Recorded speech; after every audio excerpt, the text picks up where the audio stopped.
E-Verification I-9 webinar. Looking forward to introducing our host and the presenters. Everybody hopefully has their ears on. Of course, you are going to be in the mode of not being able to ask questions except for via the keyboard.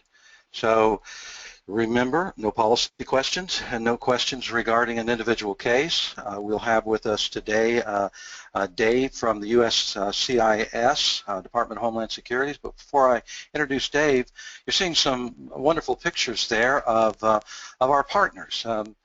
EMPTrust is an integration platform that has successfully been able to work with our vendors to make their products move information more freely. So the onboarding process, of course, includes the I-9 e-verification. It becomes very important when vendors cooperate.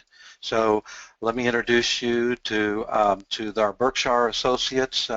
If we can turn up the mic and just have Patrice actually say a word. Oh, there's the EMPTrust first. Let me go to this slide just to give you a little bit more, a little deeper understanding. As I've said, the electronic I-9 is an important part of making sure the automation of form management is done. The opportunity for automating all of your onboarding functions will not be discussed on the call today. This is not a marketing session, but let it be known that this tool is accepted by our partners and by our clients from all sides of companies, from the big beverage folks all the way down to smaller 50-employee type companies. We pride ourselves for our integration with our partners. Envista HRMS product from PDS was one of our first, and we're excited to be working with them. One of the oldest HR information management systems in the country. You know, with that opportunity of working with them, we're working with a lot of class groups. Their product is 40 years old, but it's extremely up to date with the advent of the new analytics that they've added recently, and the addition of additional partners, because they believe everything can be solved by building it yourself. And so we have with us today Daryl Vandergriff sponsoring this event. And next, we have BalanceTrack. BalanceTrack and Pratish Kovo.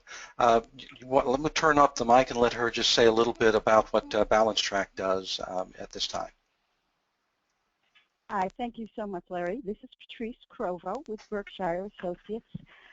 So we appreciate the opportunity to speak, especially as far as E-Verify and the I-9. What does BalanceTrack and Berkshire have to do with that?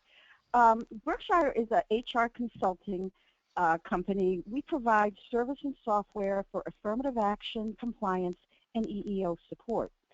Our applicant tracking system is BalanceTrack, and it's a talent acquisition and applicant management software. And we use things like pre-screening tools and scoring systems to help you find the best candidate while keeping an affirmative action and EEO regulation keeps you compliant with those. It's a system to help you manage, organize, and automate the recruiting process. It's web-based. It's highly customizable to your workflows. It's scalable. We have companies that use it who are a couple of hundred employees, as well as companies that use it that are well over 100,000 employees in the healthcare, manufacturing, and food and beverage industries, just to name a few. And it's got a very highly specialized implementation process and customizable to what you need. So I just appreciate the time to spend just a couple of minutes introducing you to Berkshire and BalanceTrack. And if you would like some more information, we're here to hear from you. So thank you so much, and I'm going to turn the mic back over. Thank you. Appreciate it.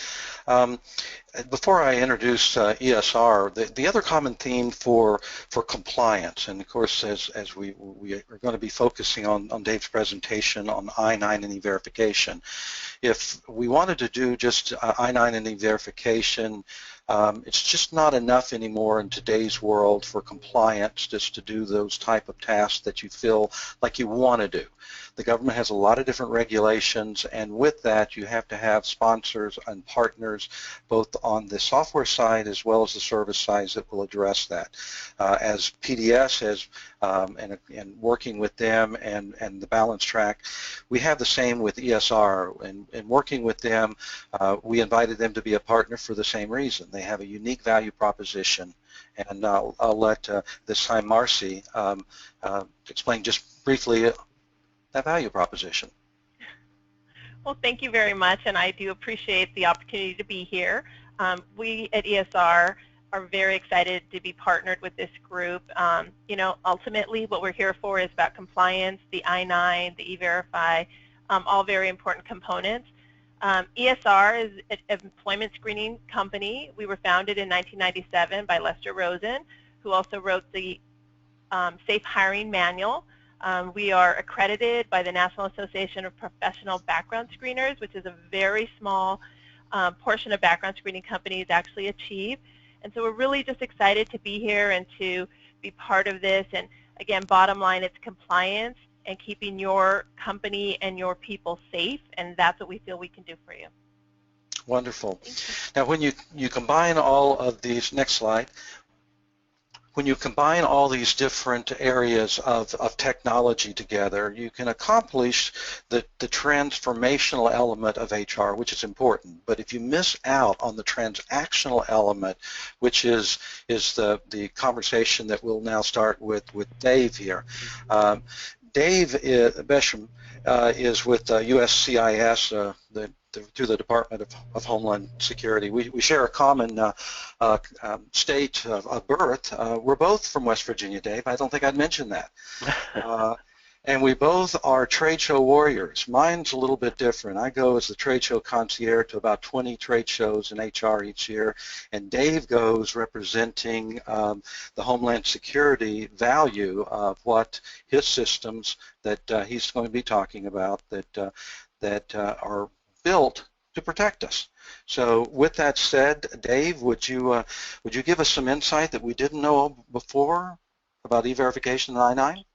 Okay, thanks a lot, Larry, and I certainly appreciate EMPTrust having me back. I think this is our second webinar. We conducted an I-9 one here just a couple months ago, and we had a really good turnout, so we decided to go ahead and do the E-Verify session and maybe some future sessions. So go ahead and go to the next slide. As you heard Larry say, I'm with USCIS. I'm with the Verification Division, and it's our division at USCIS that's the actual home to the Form I-9 and E-Verify. I'm one of about 10 or a dozen of us that travel the country or provide national webinars such as this on the I-9 E-Verify. All we do is eat, live, and breathe the I-9 and E-Verify. So you see the agenda we're going to discuss today. We're going to look at E-Verify, the big picture, understanding there's a different level of knowledge or experience or hands-on or dealing with E-Verify. We go over some of the items from a base level and then we build up. We get into the meat of the section there in the second section, and you can go ahead and go forward with the slide. And then we'll talk about some additional information to close out. You see here we're going to talk about the W's, and you can go ahead and move forward. The what, the why, the who uses it, how does E-Verify relate to the I-9? You heard of a lot of information on the front side where you see that there's various I-9 E-Verify platforms that are available, such as at EMPTrust. So during the session, I encourage you to shoot any of your questions, forward any of your questions through the chat feature. That may also include, hey, EMPTrust, I'd like to talk to you a little bit more about your platforms. So first, what is E-Verify? As you see here on the screen, it's simply a web-based service that electronically verifies the employment eligibility of your newly hired employees. That second group, the existing employees assigned to work on a federal contract, the only individuals that can check, employers that can check their existing employees through E-Verify once they've enrolled is those of you that have received, or if you will, been awarded a federal contract, that within that contract there's the FAR E-Verify clause, FAR, Federal Acquisition Regulation Clause. I can tell you if you print it off regular font spacing, it's about 1,100 words long, about a page and a half, and if that clause is inserted into your contract as a condition of that contract, you must enroll in E-Verify and run not only your new hires, but your existing employees that are working on that federal contract. As you see additionally on the slide, as I stated, it's a free web-based service, fast and easy to use. You don't have to have any additional equipment. As long as you can get on the internet from your home computer, work computer. We're working on mobile E-Verify as we speak right now. We're working on it, and E-Verify is a partnership between DHS and SSA. It is not a system that provides immigration status. I'm always asked, Dave, well, tell us if an individual was a felon, if they had various traffic tickets. No, the only thing it's going to tell you is whether that individual is authorized to work or not. All you need to have completed is the I-9, set it right beside your computer, a completed I-9, and all you're doing is transferring that data into the system. Additionally, you see you can't use E-Verify for pre-screening, and it's certainly not a safe harbor for worksite enforcement. Why use it? Take a look here. Obviously ensures that legal workforce, protects jobs for those authorized workers, deters document and identity fraud. We have some photo matching features and some other features in E-Verify. I'll be talking about an additional feature that we've added called My E-Verify, where we'll talk about how you can run your own work eligibility case on yourself and how you can lock your Social Security number here toward the end. And as you see, it works seamlessly with the I-9. Moving forward, please. Here's a map of the United States showing those highlighted states where the state themselves have enacted legislation requiring or mandating the use of E-Verify in some form or fashion. Now, we always like to show this map, and here's a couple talking points. And if we can go back to that just real quick to the map.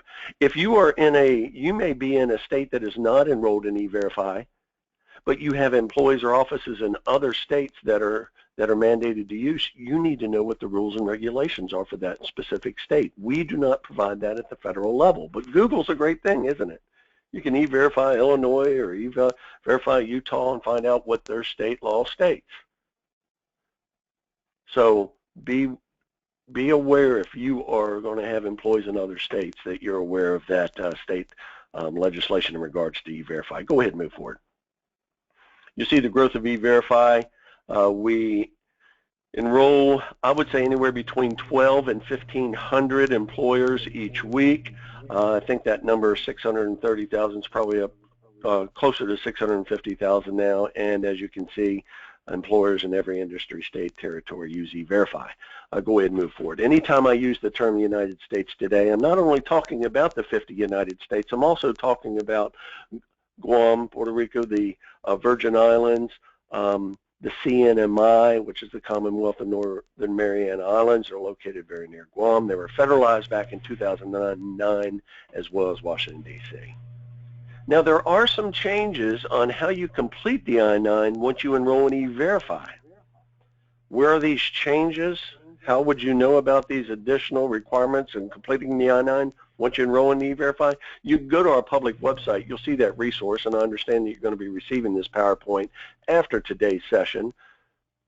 But you'll be able to go on our public website in regards to E-Verify, click on Publications, and you can pull down the Memorandum of Understanding. It's about a 10, 11-page document. The first half of the page will tell you what you can expect from the Social Security Administration in regards to E-Verify. The next half a page, what you can expect from Homeland Security. About the last 8 pages are the rules of the game for your firm using E-Verify. And here are some of those items that are listed on the right-hand side. But as you see on the left-hand side, we're talking just the I-9. You're not enrolled in E-Verify. On the left-hand side, the employee still completes Section 1. Employee chooses which documents they want to present. You, the employer, complete Section 2, and if need be, re-verify and use Section 3. Once you enroll in E-Verify, I told you some additional changes, in regards to completing the I-9, look at the right-hand side there. the Social Security number is mandatory to be filled in on the I-9 once you enroll in E-Verify. I still have employers go, well, Dave, what's so different about that? Because they feel that the Social Security number is mandatory all the time. No, it's not. It's an optional field. But you see it's mandatory once you enroll in E-Verify that employee put their Social Security number there in Section 1. The second comment, if the employee hadn't been issued a Social Security number yet, they've applied for the number, they haven't received the number yet, we don't want to penalize them by not continuing to work with you. As long as you can complete the I-9 with them, meaning they can provide a List A or B and C document, they continue to work. You don't run their case in E-Verify yet because you don't have their Social Security number, but once they receive that, you need to have them come back in, write their Social Security number down on the I-9, and at that time you would run them through E-Verify. You see some additional items on the right-hand side. The employee, if they provide their email address on the I-9, that you must enter it into E-Verify. If they provide a List B document, coupled with that List C document, the List B document must have a photo. So you need to be aware of some of these items on the right-hand side, and additionally, those are outlined in the MOU anytime you want to look at that. Go ahead and move forward. Photo matching. We call 4 documents photo matching. I kind of touched on that a while ago. With these 4 documents, as you see on the screen, the EAD card, employment authorization document, the permanent resident card, yep, we're back to calling it the green card, the U.S. passport and passport card. If any one of those 4 documents, which by the way are a List A document, are provided you during the time the employee provides you the documents, then you must make a copy of those documents as it's outlined in the MOU. What's so special about those documents? We have a photo matching feature in E-Verify. I told you in order to run an E-Verify case, all you have to have is that completed I-9. If on that completed I-9 they provided any one of these 4 documents here, once you hit that last enter button, a picture of that specific document that they showed you, one of those 4 documents, if they showed you the passport, a picture is going to pop up on your computer screen, which is the picture in the government files from their passport, and that picture that shows up on the screen better be the exact same picture that's on their passport. That's why we call it photo matching. Let's go ahead and continue on. Hey, we added this slide here in the past several months just to let the public know, hey, there are some cases where the permanent resident cards are being issued with the word signature waived in lieu of that individual's actual signature. So if you see that, don't automatically think, oh, that's a fraudulent card, get out of here. We want to make sure the public's aware of this. Again, you'll be able to go to our USCIS site once you get this PowerPoint, and give you some additional guidance on exactly where to go to read up on this. But be aware that there are some of those green cards being issued with that term signature waived at this time. Go ahead and move forward. All right, let's jump into section 2. We can go ahead and move forward. And while we're moving forward, remember to send in any of your chats, or if you're interested in some other additional information for EMPTrust, shoot that at that time. So how do we enroll? Now, this is the enrollment in regards to an individual, an employer that just wants to enroll in E-Verify on their own. Obviously, if you're going to utilize a firm such as EMPTrust, obviously you're going to talk with them, and they're going to work with you on the enrollment process. But for any other employers, how do you enroll? We have an enrollment page. We've added those pages.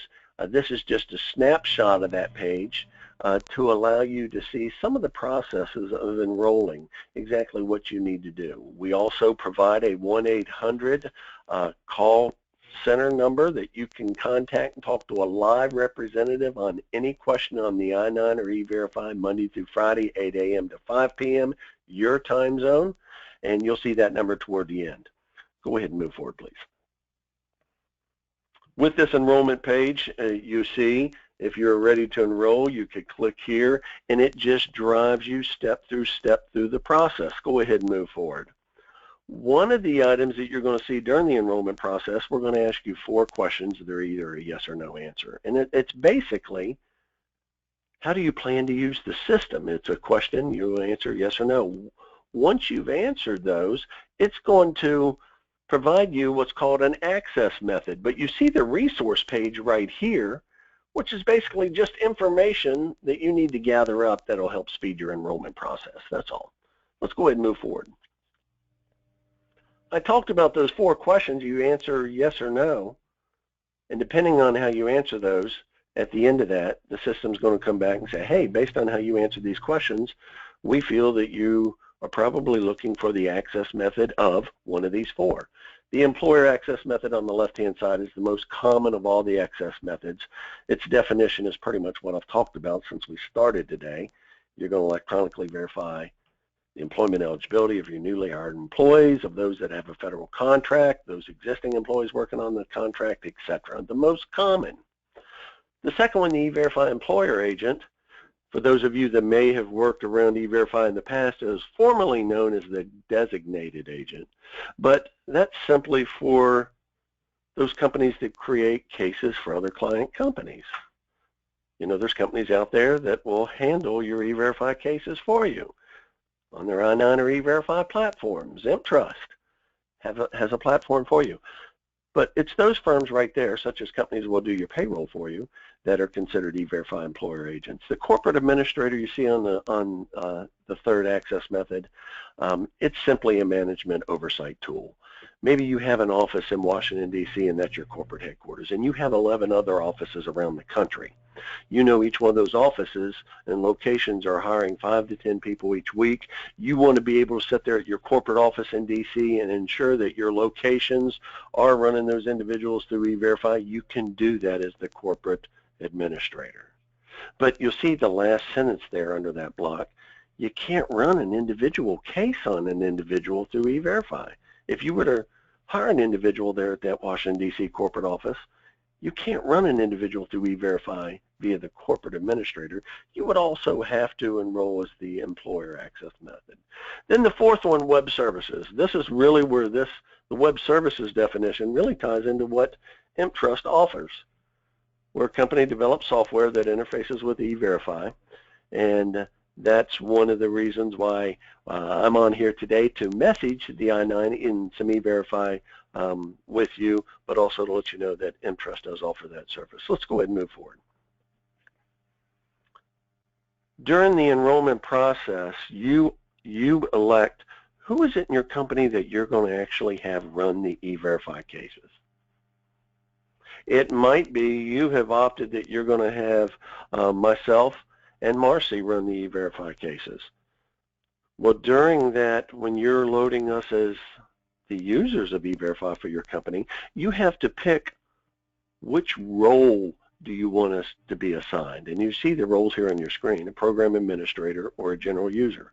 I use the layman's terms on those. Program administrator, like the supervisor. You see the supervisor has more roles and responsibilities.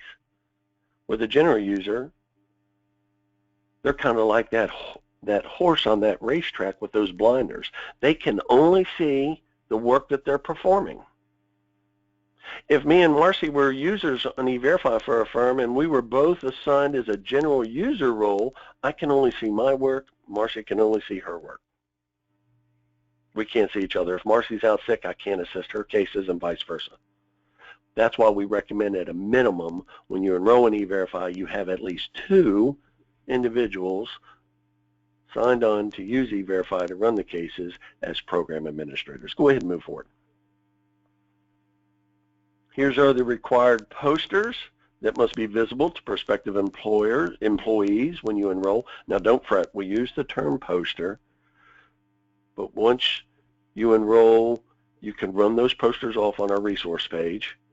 Run them off 8.5 by 11 size, regular copier paper. We don't care if they're in black and white or color, but somewhere visible to prospective employees. If I was to walk into your firm and want to apply for a position, if you're enrolled, you need to have both of these posters, both in English and Spanish. Now, realizing today's work world with computers and IT, many companies go, Dave, we don't allow walk-ins. All of our recruiting and or hiring process or application process is online. If that's the case, then you need to have these posters online. We don't tell you where online, but you do need to make those readily available and visible to prospective employees. Let's go ahead and move forward. When do you verify? When do you run a case in E-Verify? Take a look at that. Hey, doesn't that sound just like the I-9?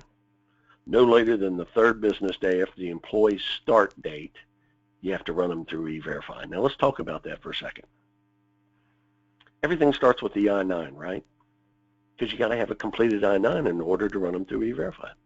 Let me ask you this. When's the earliest you can complete an I-9 on an individual? You know, many employers go, well, Dave, that's the first day they show up for pay, isn't it? Well, no, it's not. Once you've offered a position to an individual and they've accepted that position, any time from that date, but no later than 3 days after the individual has started working for pay, you can complete the I-9. I know that's a mouthful. Let's talk about that for a second. Marcy offered me a job and called me and said, Dave, we want you to be our sales rep in the Northern Virginia, D.C. area. And that was on February 1st, and I accepted the job. But she said, Dave, for payroll purposes, we're not going to have you start working until the 15th of February. I go, okay. Well, let's say here today, the 4th of February, I bounce into Marcy's office, and while I'm in there, Marcy says, Dave, would you like to fill out some of your onboarding paperwork? I do that. Maybe one of the forms is the I-9. Can we complete the I-9 today? I'm not going to start working until the 15th. Yes, we can. Why? Remember, I was offered and accepted the job back on the 1st. So with that explanation, let me ask you, when's the earliest you can run an individual through E-Verify? Well, it's pretty much the same answer. Once the individual had already been offered and accepted the job and the I-9's completed, anytime after that I-9's completed, but no later than 3 business days after you start working for pay, you would run that case in E-Verify. Now remember, when we're talking about 3 days, this is where some employers also get tripped up. If my first day I started working for pay was a Monday, and I ask them, well, if they start on Monday, when does that 3-day, when's the end of those 3 days? They say, well, Dave, that's easy, Monday, Tuesday, Wednesday. If you look back to the highlighted portion there in your slides, 3 business days after the employee's start date. So if I started working for pay on Monday, you would need to have the I-9 totally completed and me run through E-Verify to be compliant no later than Thursday. Remember, 3 days after I started working Monday. And it's your business days. If you're closed on Saturday and Sunday, and my first day I started working for pay was a Thursday, when would everything need to be completed to be compliant? That would be Friday, Monday, by the close of business Tuesday. Let's move forward. How does E-Verify work? Here it is. I pretty much talked about that. All you need, as you see on the left-hand side, is a completed I-9. You're just going to transfer that data into E-Verify. How long does that take? A minute, depending on how long it takes you just to look at what's on one block on the I-9 to hit the block on the computer screen. Once you hit that enter button, within seconds, and I literally mean within seconds, it's querying over 575 million records between SSA and DHS and in providing you one of those initial responses you see down below. Let's go ahead and move forward. Thank you. Those initial responses, and I told you, will happen within seconds, and we color them like a traffic light. Hey, green, go. As you can see, employment authorized means they're authorized to work. But you might get some that are yellow colored. It's kind of like that caution light, right? Doesn't mean they're authorized to work, but doesn't mean they're not. I can tell you that employment authorized response, you're going to receive that 98.8% of the time. I don't use that number and stick my chest out like the big rooster in the barnyard, look how good we are. What we're telling you is 98.8% of the time, the information that's put onto the I-9 that's then transferred into E-Verify matches what's in the government databases. But I said 98.8, right? What about that other 1.2, Dave? Well, that's where we run into these tentative non-confirmations. And you see the middle one there, that tentative non-confirmation, we call it TNC for short. But if you break down those long words, tentatively, we're telling you they're not confirmed to work. Tentatively. Why? As you see on the screen, we're simply telling you the information that was on the I-9 loaded into E-Verify is not matching what's in the government databases. Now, we'll talk about it here in a second. What do you do in that instance? But you also may receive a yellow colored response, as the one on the right, a DHS verification and process. And if you receive that, maybe it's off one digit or one letter, and before we really give you a thumbs up or down, we want to look into it a little bit more. So you may receive a verification in process, which means within 24, maybe up to 48 hours, During that time period, we're going to have one of our live representatives dig into other databases. If we find what we're looking for in that individual, then the response we'll send back to you will be, hey, employment authorized, they're good to go. But if we can't, we're going to send you back that tentative non-confirmation. Let's go ahead and move forward. So creating a case in E-Verify, here's the live E-Verify site. I told you on the left-hand side of your computer, once you've enrolled in, all you have to do is have that completed I-9. All you're doing is transferring that data from the I-9 into E-Verify. On the left-hand side of the screen here is our home page to the live E-Verify site. This is where you would simply click to run a case. Once you're ready to click to run a case, the screen on the right-hand side shows up. Hey, what did they attest to being? Hey, doesn't that look just like what's on the I-9? You're just looking on the I-9, hey, what did they attest? Click on that, hit continue, go ahead and move forward. It'll bring up the next screen. You see on the next screen there. Depending on what you selected on the previous screen will drive what the next screen comes up. Simple as that. All you're doing is looking at the I-9, answering it, hit continue, and you continue on. In this case, the individual attested being a U.S. citizen. Thus, when you hit continue, you see the screenshot here on the left. It says, okay, well then did they provide a B and C document or a passport? You click that. In this instance, it said, yep, they provided a B and C document. So the next screen on the right-hand side you see there pops up, well, which B and C documents? It's that easy, literally. Let's go ahead and move forward. I want to talk to you a little bit about RIDE. This is something that was launched back in 2011. RIDE, we call that Records and Information from DMVs. You'll see the states that are the participating states, and Wisconsin was just literally added on in the past month or two. They've joined in. I told you when the information is put on the I-9 and you run it through E-Verify, remember all E-Verify does is just bounce it up against the government databases within SSA and DHS.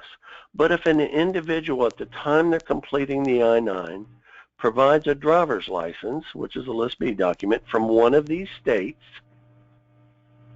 when you hit that last enter button, it's not only checking just SSA and DHS databases, but also the main DMV hub, the Division of Motor Vehicles hub for that specific state. Just another means and ways to check the employment authorization, the identity of an individual. Let's go ahead and move forward. I talked about I still have employers, even though the current version of the I-9 is coming up on 3 years old now, still going, what do you mean there's an E-Verify, an email address on the I-9, or this email address here in E-Verify? Yes, if they place that email address in section 1 of the I-9, then you must enter it into E-Verify, and we want to highlight that right here. Now, for those of you that may have been running cases and you still get employment authorized back, but you didn't transfer that email address on the I-9 into E-Verify, don't fret. You don't need to go back and rerun any cases. Just make corrective action as you move forward. Go ahead and move forward. I told you 98.8% of the time you're going to receive a screen that says employment authorized. Here it is right here. We just want to show what the screen looks like. Basically shows the employee's authorized. You see that green circle check mark? There's a case number on top, right there top in the rectangular. It's a long unique number assigned to this case and this case alone. We simply recommend if you run them through an employment authorized, just write that case number down on top of the I-9. Or if you want to print it off, use this button there on the right where you can print it off and file it with the I-9. But remember, as you see toward the bottom, you're always working in E-Verify toward closing the case. Always. That's your optimal goal, to close the case. If you don't, it's just bouncing up in space there. So that's the employment authorized screen. Let's go ahead and move forward. Let's talk about that tentative non-confirmation now. The employment authorized 98.8% of the time, oh, that's easy. Hey, we run them, they're authorized, close the case, we're done. But what do we do if they receive a tentative non-confirmation? What is that? Look at the meaning, the first sentence. Simply means the information from the I-9 doesn't match what's in the government databases. But note, it doesn't mean that they're unauthorized to work. Whatever you do, if you receive a tentative non-confirmation, don't call that individual into the office and go, hey, Dave, I ran you through E-Verify. Come back as a tentative non-confirmation. You're fired. Because you see there's some common reasons why an individual could receive a TNC down below. And, you know, some of them are very common errors. Could be just a typo on your representative that was loading the information from now on into E-Verify. It could be just an administrative oversight on an individual. Let's say a young lady got married. After she got married, she changed her name, but she forgot to go to SSA and update those records. So there could be some common reasons. Let's go ahead and move forward. We're going to look about how to handle that TNC. So if you receive a TNC on an individual, what do? Call them in privately. Talk to them about it. Don't get on the warehouse bullhorn there and go, Dave Basham, report to the office. You may not be authorized to work. Okay? You need to actually bring them in and talk to them on the further action notice. They're going to have an option whether to contest or non-contest that finding. Contest, non-contest, fight it or not fight it. If they want to contest it, you're going to run off a notice, a referral here I'm going to show you in just a second. And I'm going to show you what they look like here in a second. But if they don't want to contest for whatever reason, you can terminate them right there on the spot. Why? You enrolled in E-Verify to check the employment eligibility of your new hires, of those hires. If the individual won't go all the way through the process, then you don't know if they're truly authorized to work, then you may terminate them at that time. Let's go ahead and move forward. Here's what the tentative non-confirmation screen would look like in our system. You see it tells it TNC. All you have to do is follow the steps down below. If you get stumped at any time, you pick up the phone, talk to our live rep at our 1-800 number. Let's go ahead and move forward. Continuing on in that TNC process, all you're doing once again is just reading the steps. You see right here where you run off the further action notice. You can click print that off. Let's go ahead and continue. When you print off the further action notice, and I'm going to show you that here on the next screen, that individual there is going to either check off and sign whether they want to contest or non-contest. If they want to contest and you refer them to that agency, that's where you're going to run the referral. If they don't want to contest, remember, you can terminate them right there. Let's go ahead and move forward. Here's the further action notice. You ran the individual through E-Verify, came back as a tentative non-confirmation. You called me in, Dave, I ran you through E-Verify. It says the records aren't matching. I go, hey, I want to contest that. So you go back in the system, like I showed you on that page, click the further action notice. This is it. It prints off. It self-populates. You have the employer instructions, about 5 instructions on the left-hand side. Read them aloud with the employee, sign and date. They're on the right-hand side. There's 3 instructions for me, the employee. Review them with them. Then they make the choice there. You see about 3/4 of the way down on the right-hand side, contest or non-contest. If they check off contest, then you're going to go back to the system, hit the referral. If they don't want to contest here, you can terminate them. So let's go to the next slide. This is the referral slip here. And all the referral slip is this is the individual wanting to contest that finding. And it simply just gives them guidance on what they need to do. If it comes back from Social Security Administration saying, hey, here's a TNC, that basically tells them on this referral, you have 8 government work days from this date to contact SSA to start to address the issue. If it's from DHS, the TNC, this referral is going to say you have 8 government work days from today to pick up the phone and dial 1-800 number, and it provides the number to start to address that issue with DHS. Let's go ahead and move forward. All you, the employer, are doing during this whole process of the TNC is just periodically, maybe each morning when you come in with your cup of coffee, log into E-Verify and see if you have any updated cases. And I'm going to show you what that looks like here in a second. You don't need to hound that individual each day they come in. Hey, Dave, did you go and check that out with SSA yesterday? Because, you know, I could tell you anything, right? Hopefully you're going to get employment authorized back. Maybe I addressed that issue with SSA and got it squared away. You might still get some of these yellow cautions, and it tells you exactly what to do with these. But let me introduce you to the red color, and I think we know what that is. A final non-confirmation simply means if you receive that response back, they're not authorized to work. A no-show response, what does that mean? You would receive that kind of response. If you received that yellow response at tentative non-confirmation, you called me in the office and I go, yes, I want to contest. You refer me to that agency. I walked out of the office. 8 government work days came and went, and an additional 2 government work days for a total of 10 federal government work days passed, and I did not make the initial contact with that agency, then you're going to receive a no-show response, and if you do receive that, you can terminate them right then and there. Let's go ahead and move forward. I told you periodically you would want to come in and check and E-Verify maybe every morning. If you're looking for case updates, there it is there at the bottom. See cases with new updates? That 3, that simply tells you, hey, click on that, and it'll show you the 3 cases that you have new updates.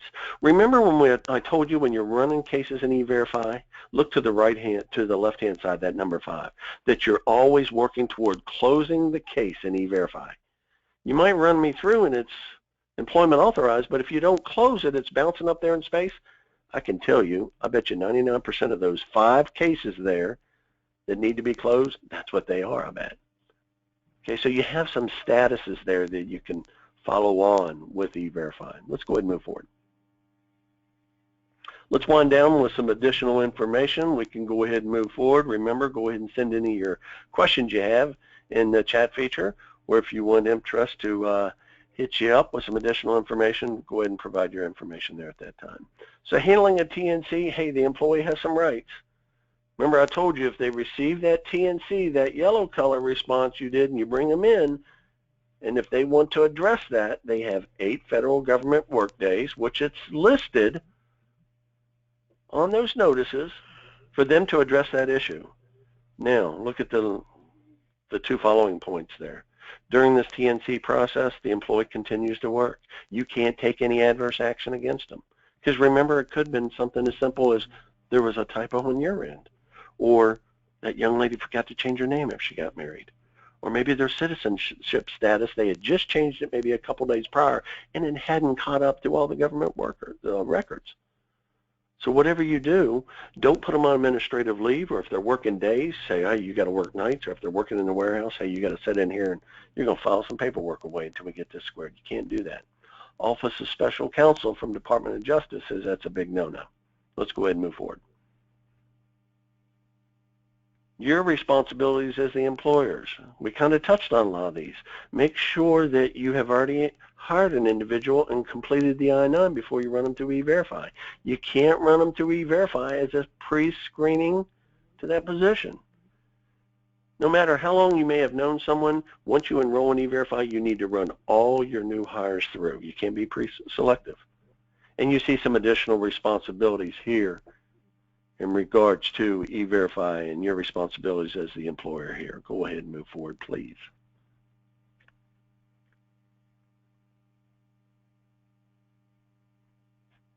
Hopefully we're not locked up there. There we go. Hey, federal contractors, I touched on that a while ago. Not all federal contractors are going to be awarded a contract that has that clause inserted into your contract. But if your contract's awarded to you meets these 3 items, then I can tell you that clause is going to be inserted into your contract, mandating you enroll in E-Verify. Is the contract above $150,000? Is the period of performance of that contract 120 days or more? And is some of the work being performed in the United States? If you check that off on each one of those 3 blocks, then I can tell you that clause is going to be inserted in that contract.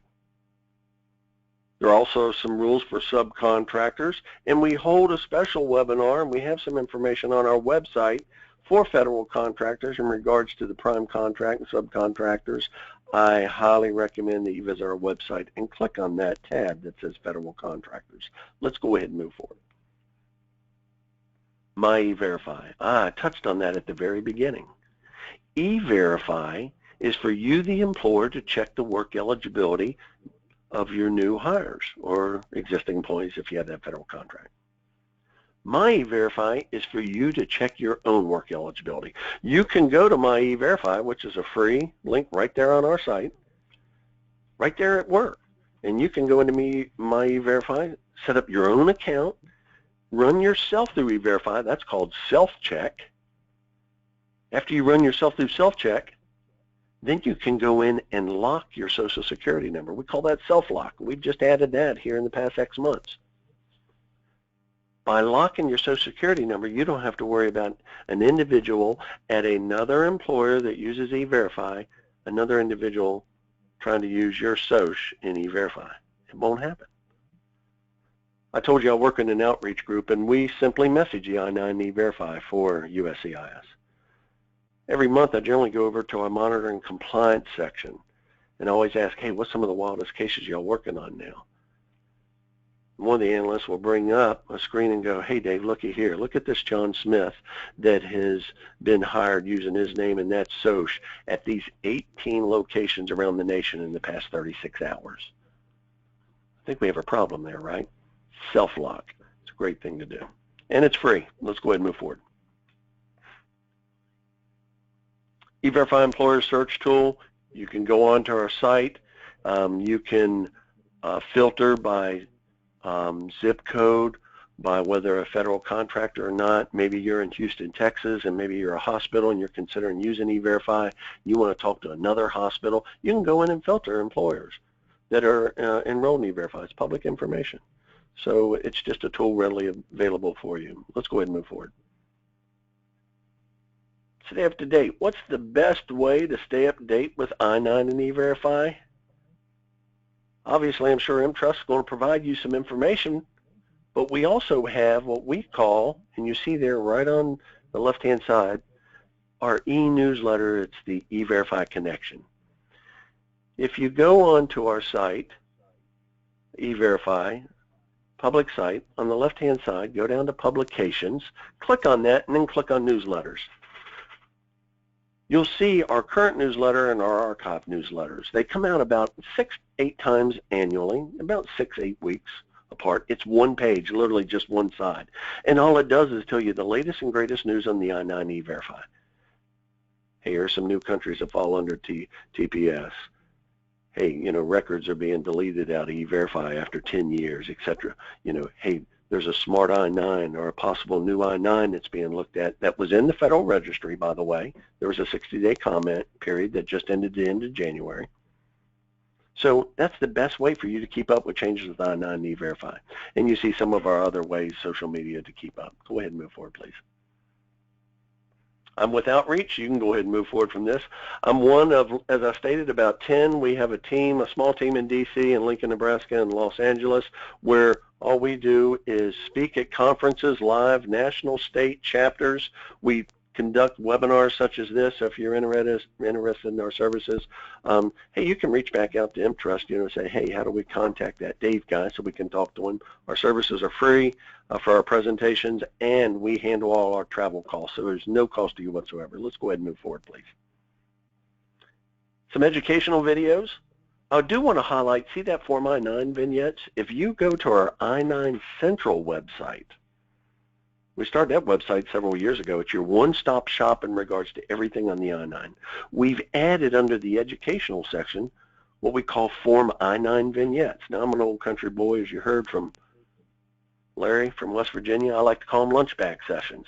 Hey, how do we complete Section 1 of the I-9? You can click on that vignette, and it's a 2 or 3 minute clip. Same 2 or 3 minute clip for Section 2 items, Section 3. We also have the I-9 on demand. It's a webinar on demand. It's 22, 23 minutes long that you can watch that. You don't have to watch the whole thing when you open it up. You can elect, hey, I want to start listening from here. Let's go ahead and move forward. I-9 Central, I've just talked about. It's your one-stop shop. Go ahead and move forward. It's available both in English and Spanish. Office of Special Counsel, you might want to jot this down. You see that number about 3/4 of the way down. Employers may also contact OSC, 1-800-255-8155. If you feel heading into today's session that you wonder, hey, are we treading on that gray area on how we complete or conduct the completion of the I-9 and or E-Verify with our employees, you can pick up the phone, call the Office of Special Counsel, remain anonymous. They have their attorneys and their investigators that rotate on that helpline. When that phone rings, they pick it up. They don't want to know your name, your state, your NAICS code, your industry, anything. You can simply ask your question and they'll assist you. We do tons of presentations with the Office of Special Counsel. Every time I make a presentation and I'm talking with one of their attorneys, they go, Dave, are y'all pushing our helpline? Because they'd rather help you on the front side than to meet you in the courtroom. You're sitting at one table and OSC is sitting at the other table with your employee. Utilize their services. I can't stress that enough. Let's go ahead and move forward. Customer service, I've talked about that several times, that customer service number. Look at that employer hotline number, 888-464-4218. Monday through Friday, 8 a.m. to 5 p.m., your time zone. Because we have these call centers when you dial it that are in Buffalo, New York, Washington, D.C., Lincoln, Nebraska, and Los Angeles. You also see our email numbers and our website. Let's go ahead and move forward. And ladies and gentlemen, this concludes my portion of the webinar. This is simply meant as an informational and instructional session on the E-Verify. Hopefully it was of some benefit. I'm going to turn it back over to Larry now, and I think he has some additional information, and we'll hold some questions as well. So send those questions in the chat, or if you're looking for EMPTrust to assist you with some items, feel free to hit them up in the chat as well. Back to you, Larry. Dave, you're so right. I think there's a saying from the hills of West Virginia, it takes less time to do things right than explain why you did it wrong. I think that's the truth.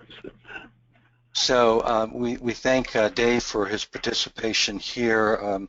EMPTrust and our partners here on this presentation of Berkshire PDS ESR, we're constantly working towards the highest level of competence compliance possible.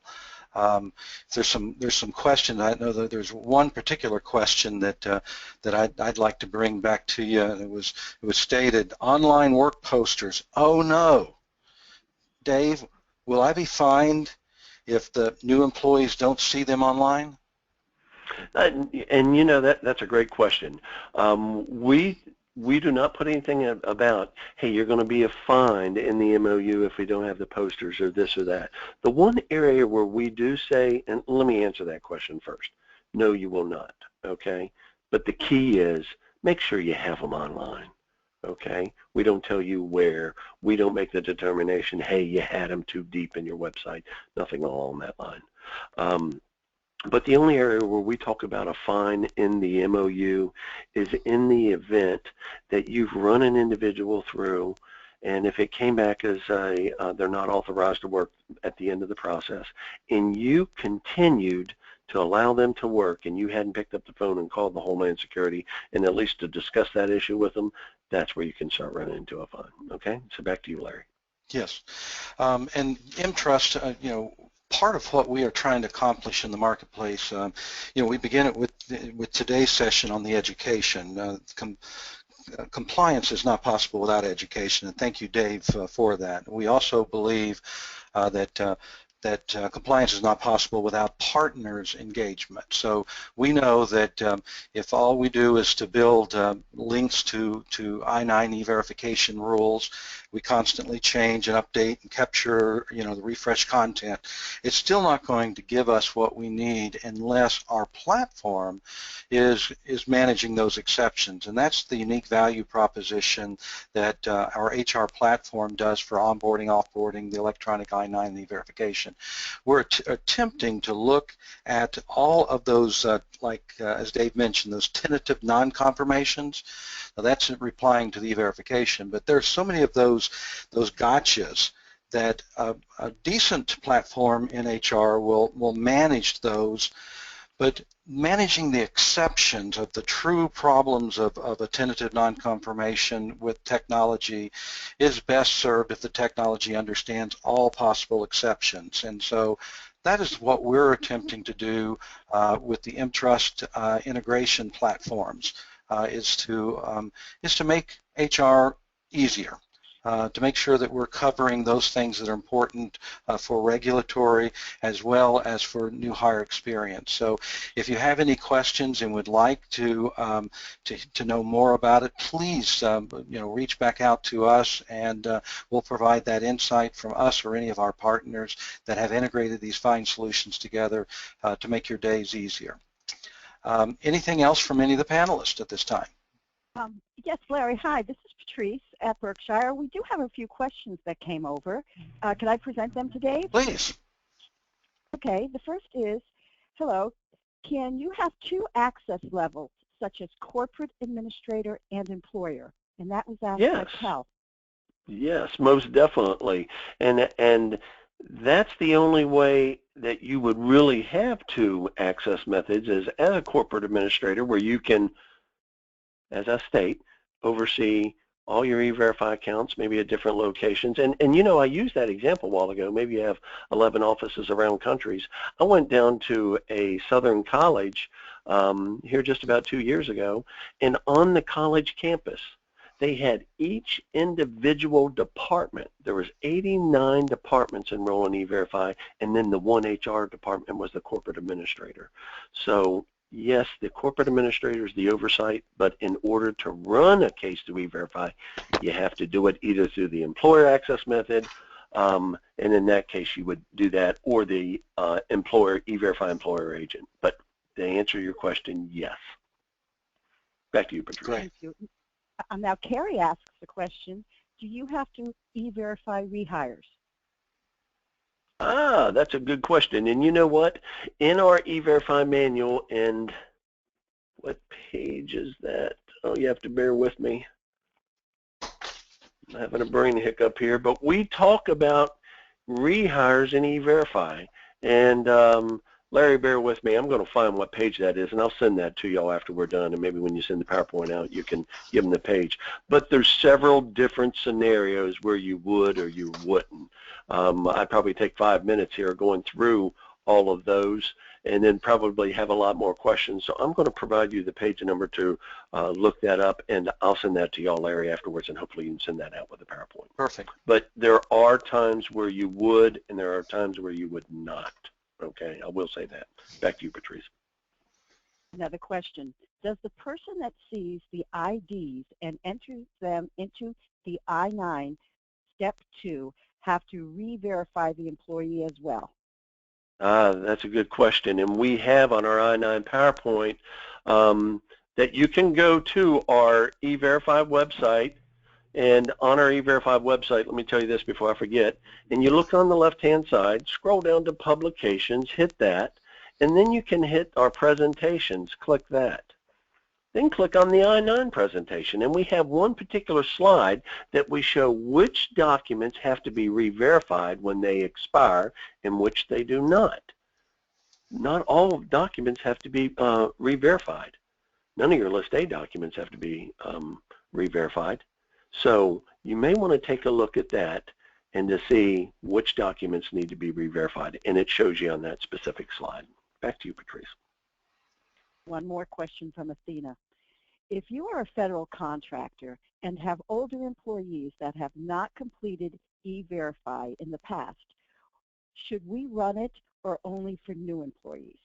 It's a great question. And when you enroll as a federal contractor where you have been awarded a contract with that clause in it, when you go to enroll in E-Verify, you'll have two options of how you're going to run your cases. And you make that election at the time you're enrolling as a federal contractor.